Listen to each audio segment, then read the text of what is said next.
Ginumpisahan na ang Commission on Human Rights ang independent investigation sa inkwentro sa tunga sang militar kaginaaligar mga katapos ang New People's Army sa Toboso Negros Occidental nga nagbilin sang 19 ka mga patay.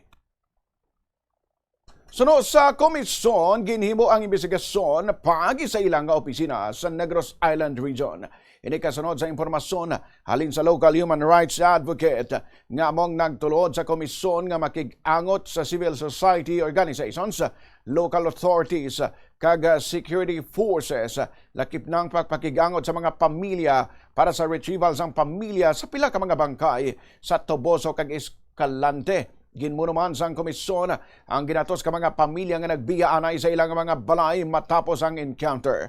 Matandaan nga nagkalamatay ang 19 kag napahayag mga rebelde matapos ang enkwentro batok sa tropa sang militar sang Abril 19 sa barangay Salamanca.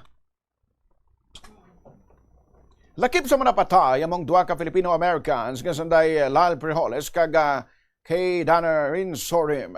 Patay man ang community journalist nga si RJ Ledesma kag University of the Philippines Diliman student leader nga si Eliza Alano. Ginbali naman ni AFP Chief General Romeo Browner ang mga pahayag nga mga sibilyan ang pila ka mga napatay. Gininsister sining nga mga soldado mismo ang nakakita nga nagakarga man sang armas pati si Alano kag isa sa mga kombatan nga nagabato sa puwersa sang militar.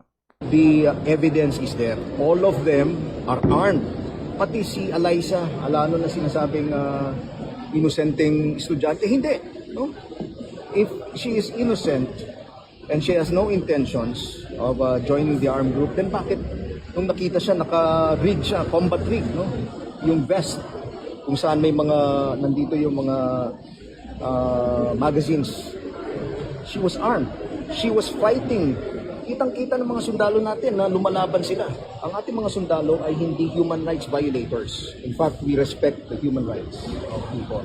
But once you start fighting, firing against our government forces, then you are a combatant and of course, no? Kasama ka sa maaring maging casualties.